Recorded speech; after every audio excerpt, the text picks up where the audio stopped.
Poddin My Noggin, hosted by CK Sims, creating a platform to elevate, educate, and heal by creating a space where people can share their stories of struggle, triumph, and redemption. CKS Media. Hello, everyone, and welcome back to Poddin My Noggin. Today, we are joined by, how would you say that? Multi-book author K.A. Oliver. Latest book is Disturbing Remains. It's the second in a series, the first book being Disturbed Tombs. And it's an historical fiction book. Welcome, Kay. And it's Kay how you go? That's your first name? Yes, Kay. Perfect. So welcome to Pod My Noggin, Kay. Thanks for being here. Thank you. I enjoy being here. It's my pleasure. Awesome. Wonderful. Well, I'm actually very excited about talking to you. And the reason I'm really happy about talking to you is when you sent your form, everyone fills out a form to let me know like the different points. There are a couple things that stood out, right? The author thing stood out. Another one stood out. But you're the first person who might have had some Hollywood clout that's applied to be on the show or asked to be on the show. And so obviously I was like, huh? Spielberg? Okay. This could be an interesting conversation. But your story, I think, is kind of very like, yeah, you have the Hollywood thing and that sort of thing, but I think the story behind everything is also quite lovely, even with the not lovely, bad choice of words. Little tongue tied today. What I mean is it's a great story despite the Hollywood part. It's an adventure or a journey. Yes, absolutely. Yes, on its own. So why don't we start at the beginning? I'm sorry? Let's start at the beginning. So how did you end up in Hollywood? Like were you born to start with? Well, first I was born in Detroit, Motown. Came out to California when my dad got a job very young. I entered a speech contest in 6th grade and won. I knew that my writings were very good because at first they accused my parents of writing my speech and they did not. So I knew I had something going on. And I loved stories and poetry and all of that. Did drama, did speaking, public speaking, did very well. And when I went to go get a degree, I decided, well, Hollywood is a different format of storytelling. So I got my degree from Cal State Fullerton in radio, TV, film, and then went on to get a degree, master's degree in business. And I worked in TV news for a little while. I was a writer and got pulled into having to do the news because somebody was out sick and quickly said, behind the cameras for me, not in front of it. I'm a very private person, so to speak, open but private. And cameras weren't around on your phones back then. So I think making that decision was a good one. I worked in Hollywood for many years. I went through a lot of things that people are now beginning to see, the light coming out.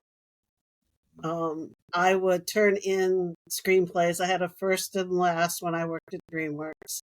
And it would be, oh, great screenplay, good story, but your lead character is a strong, independent female, and they're not marketable. I think that's what was said, but I don't believe that. It's a changing a little bit in the industry, yes, because women, are fighting for equal pay, right? So if you're a lead actress with a lead actor, you should be getting the same kind of pay. And when you get that kind of pay, you can start your production companies. Yeah. Right? So then you can start making those films. And then it is changing a little bit because women are more vocal about it, or they are going to see those films. And, the box office is what preaches to the studios. So, so I went ahead and eventually, and I think you're going to cover this when you ask me about some other stuff, I took the leap into writing my own novels and stepped out saying, I know these characters are marketable.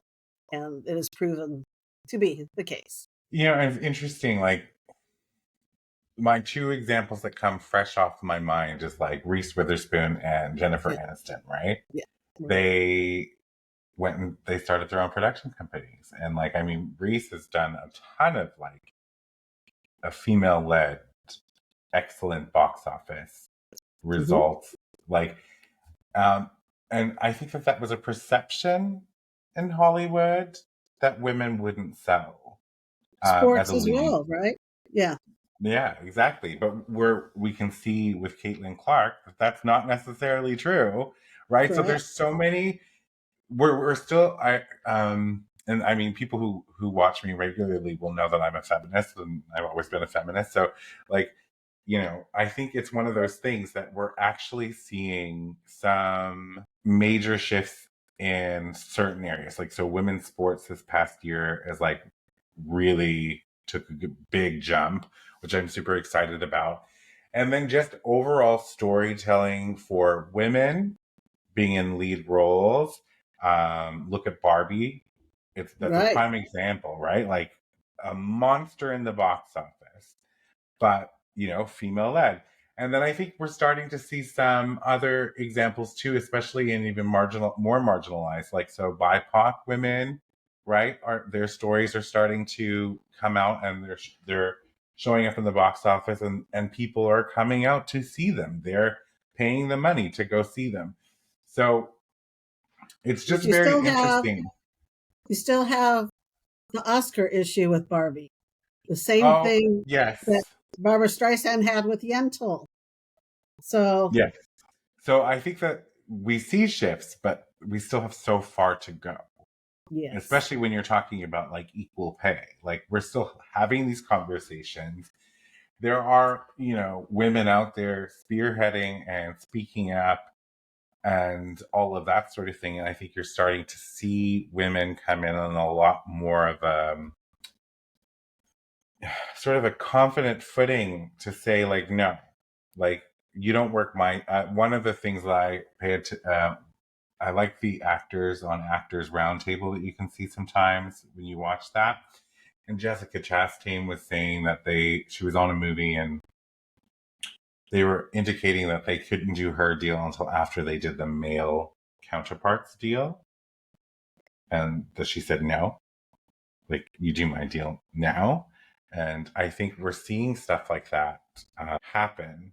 But yeah, and it's not just Hollywood either. It's every industry, correct, everything.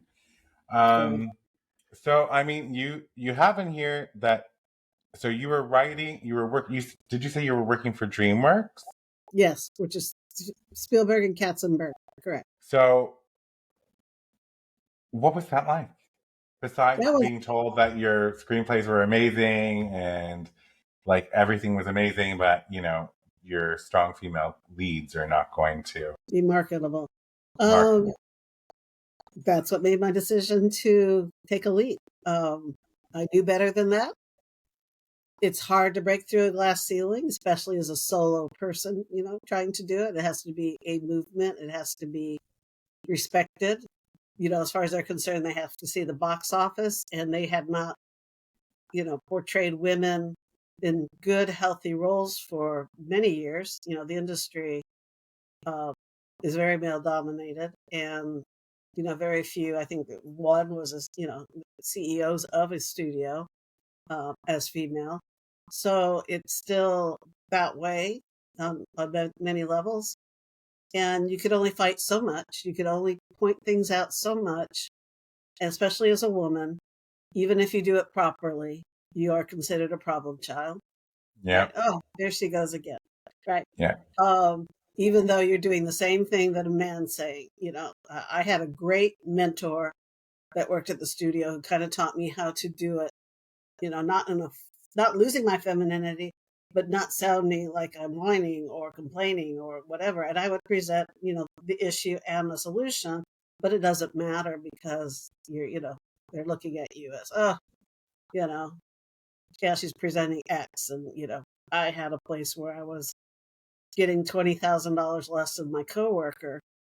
And when I presented that, the question wasn't, oh, let's correct that. How should we correct that? It was, how did you know? Mm, Right? Other things that have been said to me over time, where they gave a man a raise, and I went into my boss's office. I had more degrees, I had more experience, and I was told that he has kids at home. It's the reason he got the raise. So things like that, I know that I fought for what I wanted. I know that I was, um, I don't want to say the word harassed or bullied in senses that, because I did, but I want the people behind me, the women behind me, to be stronger and have more opportunities than I did when I was going through it. So, I did my best, and I picked my battles. You have to pick your battles. Can't yes, fight for everything. Then you do become a problem child. But it was what it was, and I got to a point where I'm like, well, you know what? I'm going to show them they're wrong. I love that. Yeah. So you spent many years at Sounds, and do you mind me asking, like, what year that was? Oh well, the last time I still have friends I work in Hollywood with, but not in Hollywood. Um, Probably about 10 years ago. Okay, so you were just constantly schlepped off, and probably maybe avoided or treated a little differently because you were someone who would stand up for themselves. Absolutely. Yeah. And then, it's interesting because like my brain works in mysterious ways. Oprah had a very similar experience to you when she was doing network before the show started. And her co-anchor got a raise, and their response to her saying, "Well, I get a raise," was, "Well, because he has a wife and kid." And I'm like, mind-boggling to me, Yeah. right? Like Is I it? was born in '81, so like I didn't become an adult really until like almost 2000. In my brain, it just like does not compute to me how you can pay someone because their circumstances are different. Like you're doing Right. the same job, right? Like, Is it 9 to 5 or 5 to 9 you're paying me for? Right? Is well, it right? So that's exactly. exactly what I said to my boss. Is it 9 to 5 or 5 to 9? Because I can go out and adopt kids. That wouldn't be an issue. Yeah, but I wonder what their excuse would be then, Exactly. right? If they're always looking for an excuse or a loophole, what would it be then? So 10 years ago, you decided to make a shift in your life. What prompted that? Like, what was the final straw really in that process? I think because I've gone through a couple of things while I worked in Hollywood, and I learned to believe in myself and to trust myself. And I decided that my love and my passion has been writing. I have made short films, I've entered contests, I've produced, directed, um, and I wanted creative control. I didn't want anybody saying, you can't do that, you can't write that, she wouldn't do that. You get so much of that, you get put down so much as a woman, where people step over you or talk over you or things like that. That I said, I think I've done my time. I think I paid my dues, because I kept hearing that you have to pay your dues. Wait, I've been in the industry 30 years. What dues? So and I took the leap. And so, what did the leap look like at first for you? Like, you had your like safety stash, like you were all ready to just leave Hollywood and turn this into a book building business, essentially. Yeah, I had at least a year's salary that I'd been putting away, putting quite a bit away, and I already had started writing my first book, which is Disturbed Tunes, and Yeah. it was ready to go out. And I actually literally published it while I was still working. The other thing is you have to be very, very careful that you're not working during hours that they're employing you, right? Because if they like the book and they want to claim that, oh, we want that story, you wrote it on our time. I had to make sure different computer, do it at home only, don't intertwine anything. And the book came out, and it won it won first place in a book contest. And I was like, what? So then it ended up winning Book of the Year. So I knew I was onto something.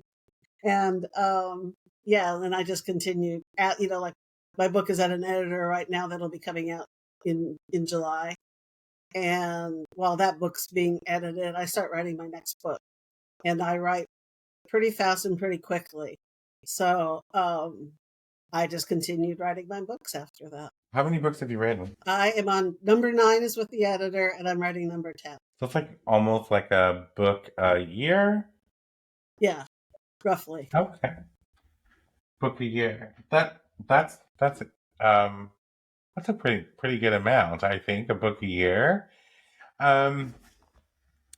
You had mentioned in your form that you are a breast cancer survivor. I am a breast cancer survivor. That is something that helped me make my decision to leave, because when I was diagnosed with breast cancer about 14 years ago, I was let go from my job, and I lost my income and my insurance. I was on my own, and I didn't have or do not have a strong family network. So I had to figure out how I was going to survive not only cancer, but no income and no insurance. And I had to work the system. Yes, you could go back and, probably file some charges against the company once they found out the diagnosis and let you go. Or you can work on yourself and try to survive the cancer, which is what I chose to do. I did that, and having survived that, come back in with a new priority in life. Everything changes when you're, going through chemo and radiation and everything else involved. You look at life completely differently, right? Your priorities change. And I knew, Lordy, I survived that when I was battling cancer. So if I'm going to take a leap to write my books, I'm in a better position already. And like I said, I had to believe in myself and trust in myself to say, you can do this. Let's do it. I think that's so important too, right?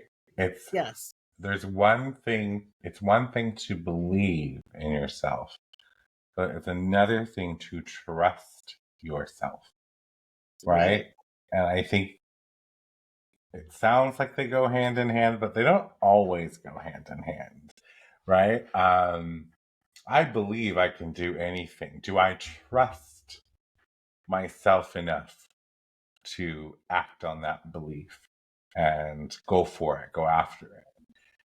So I find that fascinating as well, because like for an organization to let you go after finding out you have a diagnosis and sever your health insurance, like that's crazy to me. Yeah, once when I did return, and they tell you that I'm not sure, it's a personal decision.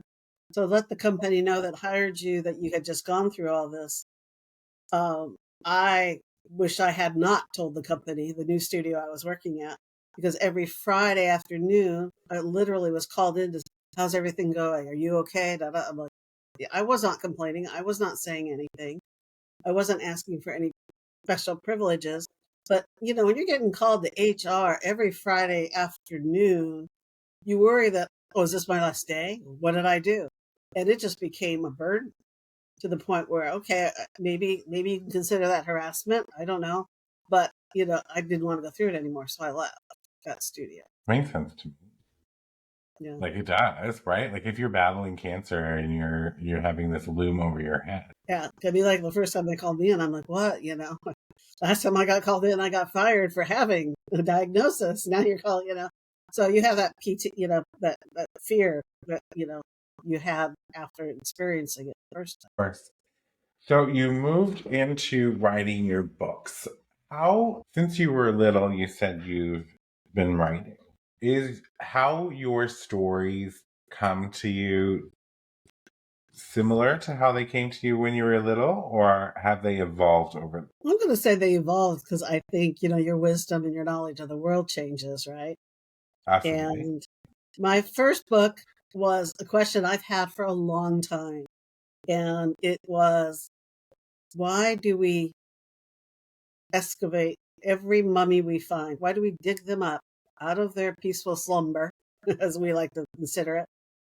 And no matter how many we find, we dig them all up, but our graveyards are sacred. Are we disturbing their peace? So Disturbed Tombs, now you get the title, Disturbed Tombs approaches that topic. And I come out with my own solution, which you have to read to find out. But, yes. Right. But that's where that came from. And, and I just did not realize that I was writing a very complicated book. I didn't realize it until my second book, because you go back and forth in Egypt in time within that book. And to see the pharaohs and queens and everything living in their element and then brought forward in time. So that I didn't realize it until I wrote my second book, which was just a straightforward book. And I went, wow, what did I do? The hardest book I could have written was my first book. But, it ended up winning Book of the Year for 2022. So I must have done something right. Well, and I think it's like, that's such an interesting concept that I have not thought about before, right? Yes. Like, my interest is peaked now, because now, like, I want to read the book, because, like, what an interesting concept to think our graveyards are sacred, and there's, like, laws protecting them. Right. But what, like, in 250 years from now, will we fall into the mummy laws, or the mummy zone, if you will? Like, oh, well, they're this many years old, we can dig them up and examine them, sort of thing. I never thought of it that way. Or under the guise of science. Yeah. Under the guise of science. How many do you have to dig up? Come on now. They found 28 in one spot, and they started digging up all 28. And I was just like, why? I'm watching this documentary, and I'm like, do we need all 28? You find another 28 over here, or 30, and we can dig all those up? So. And is it really for science, or is it for bragging rights, or the gold on them and all the artifacts on them? Yeah. That's very interesting. My wheels are turning, Kay, at this moment. So now I'll have to satisfy that itch by reading Disturbed Tombs. My initial thought was I was going to get Disturbing Remains, but I think Disturbed Tombs would be the way to go, right? Because that was your first book. Yes. Perfect. So Disturbed Tombs is available on all major platforms. Is it in paperback, hardcover, and audio books? Yeah, audiobooks. Something I have not been able to get into. Audiobooks. I love only reading. If you drive in LA and you have to sit in your car for 2 hours. Or do you? I live in Montreal, and I'm not going to pretend that it's as bad as LA, but it's pretty brutal, right? Yeah. So, right. It takes a long time to get anywhere, right? Yeah. It's a very different, like, I grew up in small parts of Newfoundland, Canada, so we didn't have traffic. We were lucky if we had stoplights. We had stop signs, not stoplights. So, like, it's just, I think it's when you could drive an hour in Newfoundland, you'd actually go somewhere. But, like, here, you could drive an hour and a half and still be in the same city. Right. So it's that sort of thing. We're going to take a short break, and when we get back, I want to sort of dig in more to your writing process. Does that sound all right? Okay. We'll be right back. Life in Stitches by C.K. Sims. Available for purchase in paperback and ebook on all major platforms.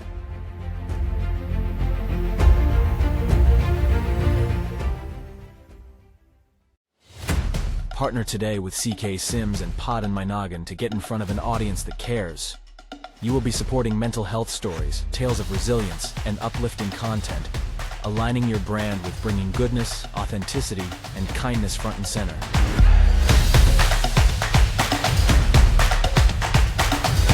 this spot could be yours. Do you have a story of struggle and resilience?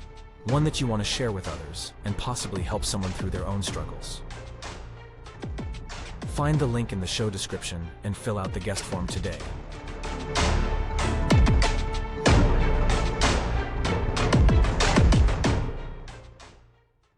All right, everyone. Welcome back to Poddin My Noggin. We're here with K.A. Oliver, author of Disturbed Tunes, her first book. Interestingly, it is written because she was curious about why do we dig up mummies when our graves are sacred? And that to me sticks in my mind. She has released a second in that series called Disturbing Remains. And she has a current book coming out, or another book coming out that's currently at the editors. She writes historical fiction and then contemporary fiction as well. So, Kay, I have questions. You're now on your 10th book that you're writing. So we can say that you've written a book roughly about one per year for the last, say, 10 years, right? What is it? How does it happen?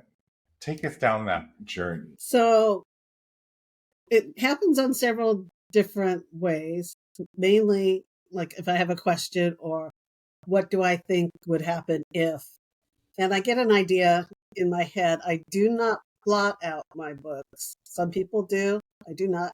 I am the sit down and start writing. I hold very strongly to the theory, just write. Write. The editing stage is where your novel is made. It is never made in your first draft. So, and me being double Virgo, I had to learn, to keep writing. Don't worry. You can go back and change it, instead of trying to do it perfect at the beginning, because you lose a lot of momentum, ideas, feelings, and things that pop up. And I can write many hours at a time. And if I go upstairs and lay my head on the bed and another idea comes to me, I'm like, my dog hates me because I run downstairs and start writing. So I do it that way. Now, Road to Elysium, which we have not mentioned yet and has won many awards and Book of the Year, is a book that I saw a little tidbit on the end of a news cycle, as we do out here in the States. We have that uplifting news story at the end. And I went, oh, this is great. I got to find out more about this guy and what happened and da-da-da. Well, couldn't find anything but a little blurb. And I said, oh, no, this story needs to be written. But so I went ahead and wrote a contemporary fiction about what happened. And it's inspired by a true story. And I brought in all the, hope and redemption and things, relationships that this book has won eight awards for and is up for a 9th. And some people are interested in making a movie from it. Think It's a Wonderful Life meets Blindside. Boom, Road to Elysium. So the funny thing is when the editor first got it, she's like, oh, this is great. Oh, this would never happen. And I'm like, that's the true part of the story. And she was like, what? I said, that's why I had to write it. So, I love mysteries. I like, kind of like whodunit. So you have a little bit of that in most of my books, regardless if it's contemporary or historical fiction. So that's how I write. It comes out, I write. I really don't have writer's block because I never end at a chapter and go, okay, that's it for the day, and next chapter tomorrow. I never stop there. That's not a good place to stop because you lose your momentum. So if you're going to stop, a little earlier than the end of the chapter. And then when you go back in, you go, oh yeah, that's what I was writing. Boom, boom, boom, boom, boom, boom. Next chapter, boom, boom, boom, boom, boom. And that's fascinating. So I wrote a book. Uh-huh. And I wrote it in 2008. I was too afraid to publish it because I lived my life in fear for a really long time. And this podcast, this book, this year, 2024, is very much me stepping out from behind fear and doing all the things that I really wanted to do, right? So 2023 Curtis would not be having this conversation with like a complete stranger on the internet and then posting it for the world to watch. But like you're episode 22 now. So for me, it's like, okay, well, I've done 22 of these. It doesn't feel as scary anymore. And what I've learned is that I really love talking to people and and interviewing and having those conversations. Sure. So that is brilliant what you just did there. So you literally, so okay, so this is going to hurt my brain a little bit, but I need this. So you just get an idea and go sit at computer, and just start writing with And no just like start writing. plot or structure or anything. Do I you mean, know where it's going to go? I generally know in my head where it's going to go. Okay. Sometimes, right. And I know the ending. I know how I want the ending to be. And I'm always amazed at how, when I'm writing, sometimes the ending just comes, because I know that I'm writing for the ending and everything comes together. Okay. So that I do know usually when I sit down, because I've started a gazillion books. So I have like, when I say a gazillion, I mean 8 or 9, but like they're only like quarter or like say half-ish finished. I'm easily distracted as a person. So, and I'm not, like, I think it's partially because I'm a man and just partially because who I am. I'm not a great multitasker. So if I have, something that's taking up a large chunk of my time, it's really hard to like divert and focus on writing. So like this year, I really wanted to, on my birthday, release my second book, but it's not happening, right? Because I got a contract. It's very busy. I just can't, and I'm maintaining the podcast because that's a commitment I made to myself. So I'm like, it's too much. But so you don't have a structure, but you know what you want to write about, and you know how it ends. And I've never heard this before, but this is brilliant. So you will purposely not complete a chapter or purposely not complete a sentence if you feel like you're getting writer's block. Correct. And so like when you go back, like if you now you go out with your friends and then you come home, you go to bed and you get up the next morning and you're like you're going back to write, like don't you have to like read back a little bit to like figure out where you were, what your thought was, or like you're just picking up right, you're just reading the beginning of that sentence and continuing on? Correct. And your friends know, my friends know, because often I'll go, that's good for the book. And, they're subject to being written into my book. So absolutely. You as a writer should be a people watcher. You should look at people's flaws, I dump humor into my books all the time when you least expect it. Spielberg thing, right? He takes a laugh to a scream to a laugh. And I kind of do that as well. So um, I'll go from, oh, you think it's going to be this horrible thing, and then all of a sudden, oh, it's not that at all. Or I don't really foreshadow. So I warn you now, because people have come back and said, you need more foreshadowing, letting people know what's coming. And I'm like, no, I won't. I won't do that, because I myself, I pick up on foreshadows like crazy because I worked in Hollywood. And it's like, even the Sixth Sense, I figured it out because I was worried about the cheap costume he kept wearing. I'm like, why is Bruce in the same outfit all the time? And then I go, oh, that's why, right?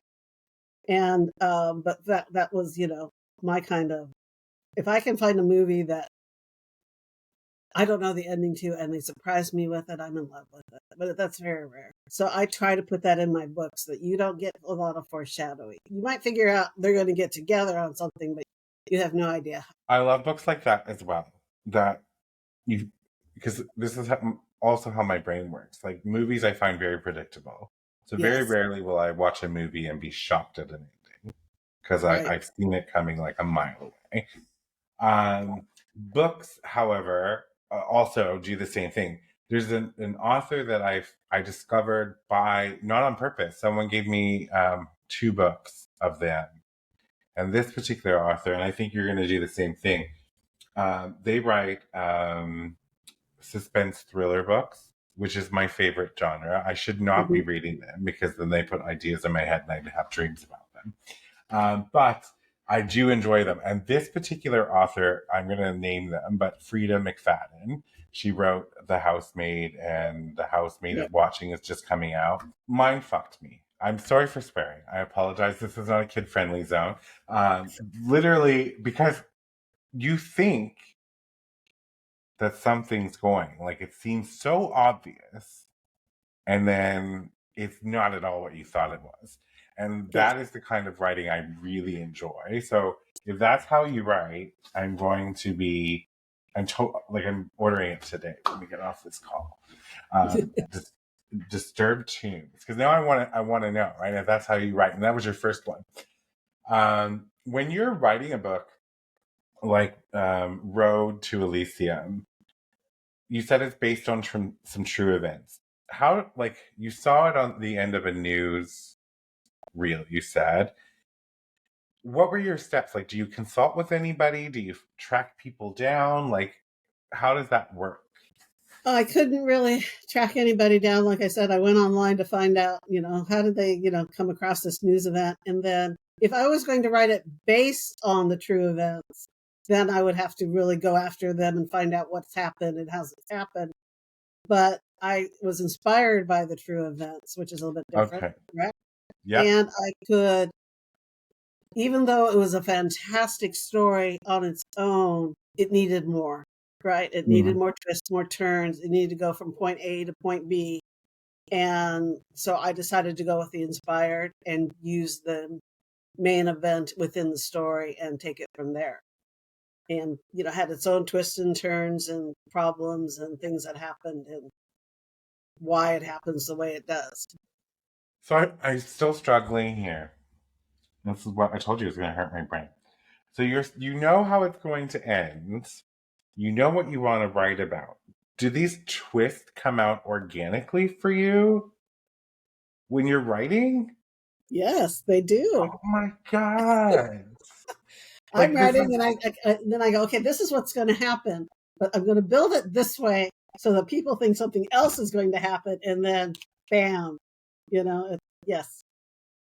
But remember, I worked in Hollywood. So Hollywood storytelling is a different format, right? It's visual. Yes. So a lot of things that you see, you don't put into the screenplay, right? So you see the room, you see that they have a chessboard, so you know that person is strategically minded. You don't have to put that into a screenplay, right? You say what they see, and that's it. And you go from there with the actors, and they present, the character as you want. In a book, you have to write much more, right? You have to write the scene, you have to write what they're looking at, what's going on, their actions, and so to me, it's easier to do a twist like that. So fascinating. And so I would say that I am more of a storyteller than I am a writer. If that makes sense, that distinction, yes. Right? Is that I can tell a story, but my writing skills are average, right? So while I didn't have an editor for this book, I will have one for my next one, because I think an editor is that really great sort of polished, making sure that it's what you're trying to say is being said, and using the right words and calling out like stuff that I can't think about. So you say, and I've heard this before, so I'm so fascinated by it. So you sit down and you write an entire first draft without trying to edit. Maybe I have OCD and this is why I struggle. And then I have a little notebook next to me so that every time I come up with a new character, I write the name down or whatever details I need, so that when I write them later on in the book, or all of a sudden, what? That's back, which is what I did in the newest one, Disturbing Remains. I was like, oh, this is going to work in this way. And, you put it together and you get all excited as a writer. But, another thing I like to tell people, because I do writing tips on my webpage as well, start with a novella. Start writing. So, but Disturbed Tombs actually started in a few novellas, which are smaller books, right? They're like 40,000 words or less. And I just practiced with those and worked on them and got critiques and got information back. And then eventually I put them into the big book, put it all together, and wrote Disturbing Tombs and put it together. Stephen King does that. Other writers do that. They flesh out ideas in little novellas. And they're easy to write. They're quick to write. You get your ideas down. You get some feedback. And, then you can go back at any time that you darn well feel like it and write the larger version of it or add to the novella or write a couple and then put them together. Now, that's how I started making movies. I did short films. And my films would be 20 minutes long. If you do 3 of those, you've got a 60-minute film. So I guess I kind of came up with that. I didn't know at the time, but I went in and researched later that many of well-known writer, I believe John Grisham also will write novellas and then flesh out the idea later too as well. I like this idea. I feel like it's also more manageable if you think about the big picture. And you go through all the steps with the editor and everything, and you start feeling very comfortable about that. You're gaining your writing style. You're learning, oh, I should write it like this. And especially if, I hire my editor, I found on a website that you can hire someone as a one-time thing, right? And we've worked together. Same thing with my book cover guy. And if you get one that wants to support you, they're going to say, you need to start watching that you use this word too often. You need to make sure that, that they know who you're talking about. You need to make sure your dialogue's on a separate line, or, you don't put Kathy said da da da and Derek said da da da in the same paragraph. Those are separate paragraphs every time they speak. And you just learn those things because I didn't go to school for writing. I went to school for film. But, there's a lot of little tricks in literature that, I didn't want to learn because I didn't want to be molded into what everybody thinks it should be. I'm that way. And don't give me rules because I believe they all should be broken. And those are the ones, those are the top bust, films that make money are the ones that Dances with Wolves. That was a risk, right? That was a completely different look at Western films. Barbie, completely different look, right? Even though it was a franchise that they had, they could lean on, but it doesn't matter. When you break the mold, you stand out. So don't be afraid of doing that. I agree.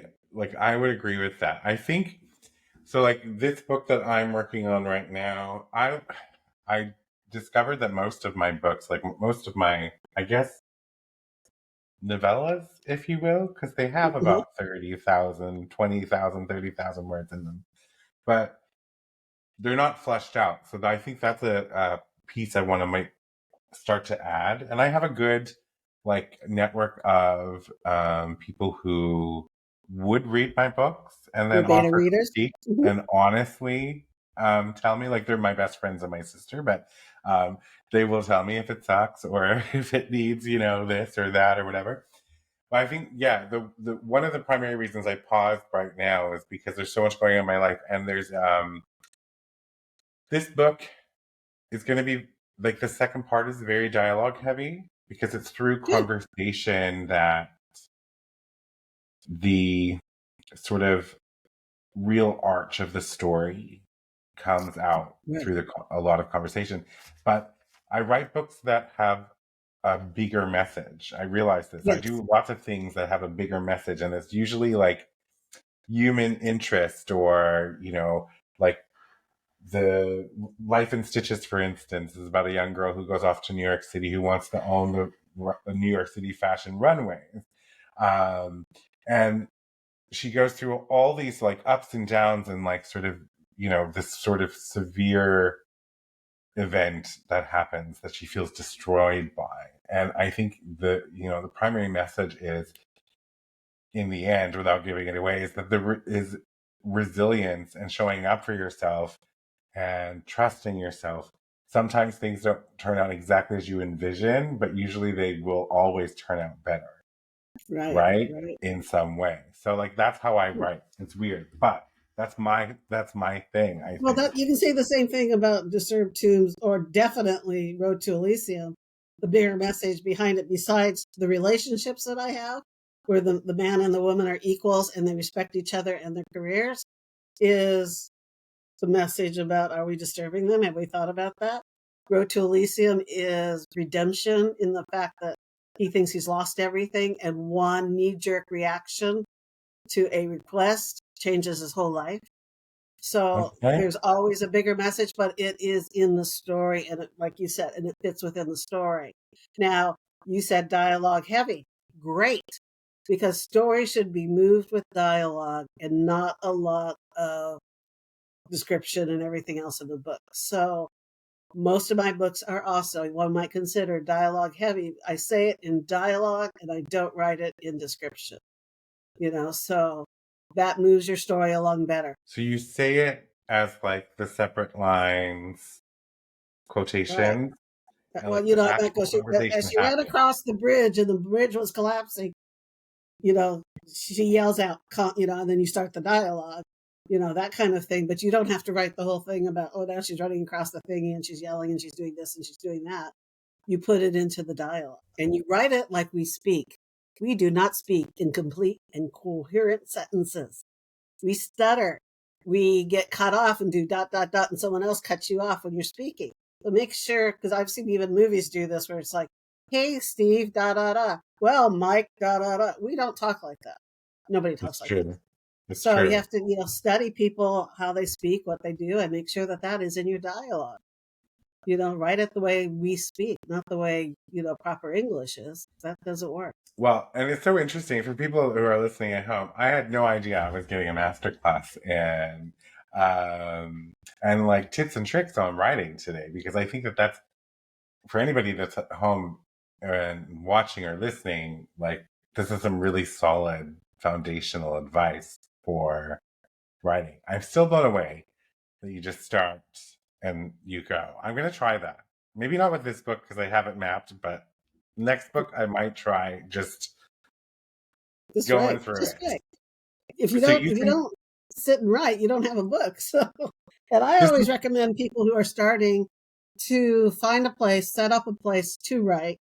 I have a writing desk that looks out a window. I have plants. I have things that make me feel good. And I started by writing 15 minutes a day. That's it. But if I was on a good thought, I kept writing. And that's how I ended up doing the 3 hours. And when my dog would say, time to go, so I'd be like, what? And then I look at the clock and go, oh my gosh.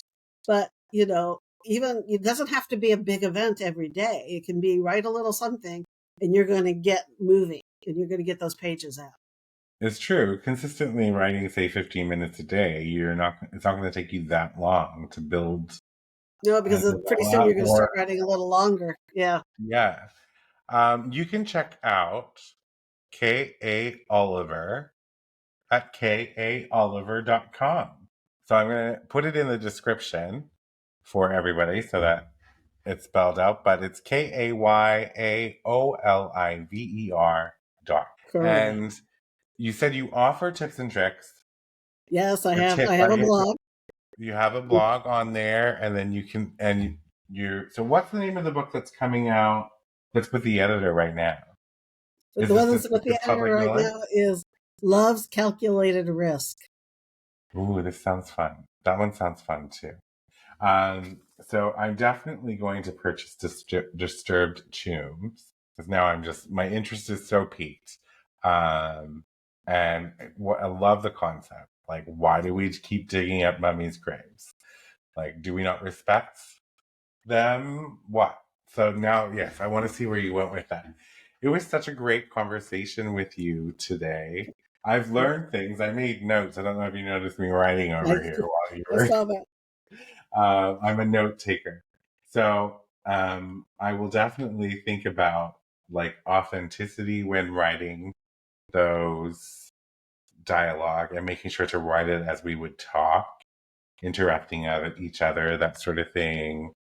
I think I find that fascinating. So what's next for you? I know you're writing a newer book, your 10th book, but like, what is there anything else like for you that you haven't done yet that you're wanting to do? Well, I mean, if Road to Elysium, if someone picks up the script and runs with it, it's at a couple of production houses right now who are interested in it.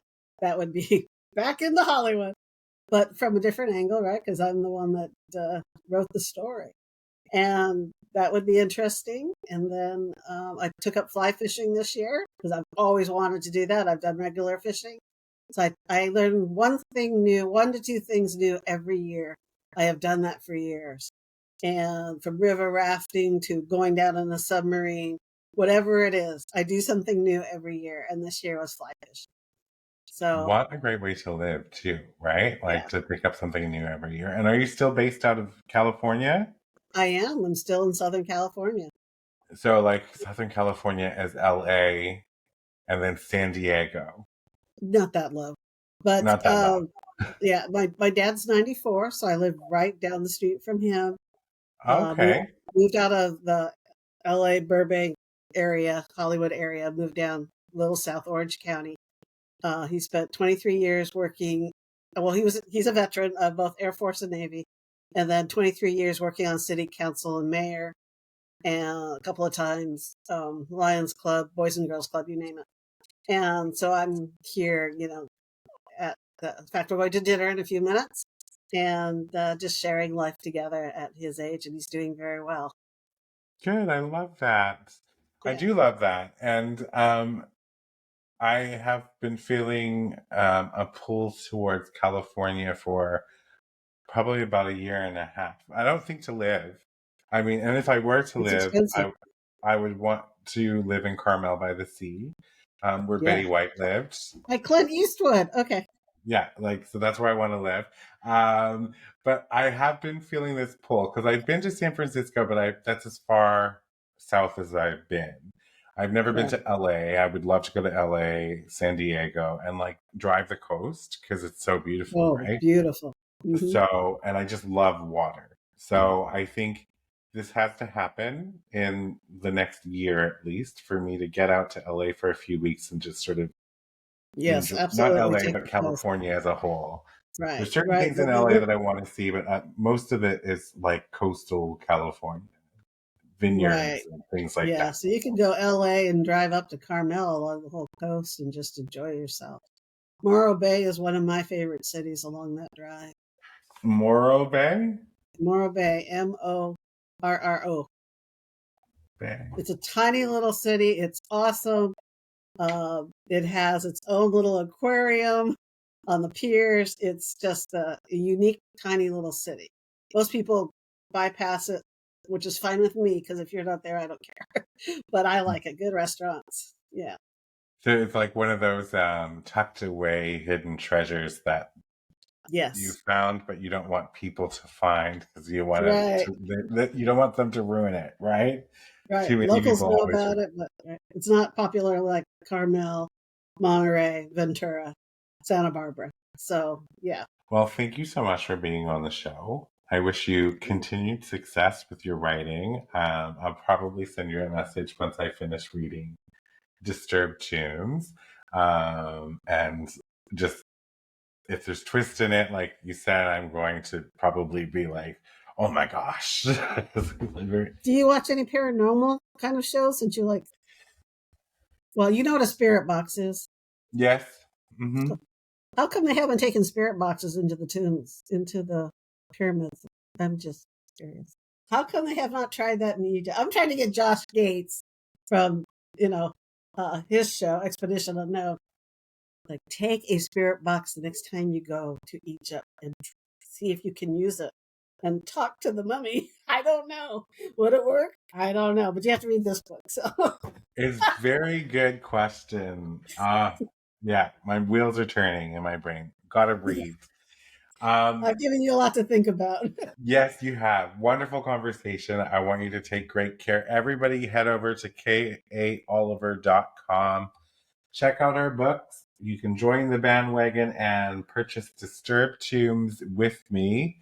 And make sure to fill out the reviews and read the blog. And I'll see everybody again next time.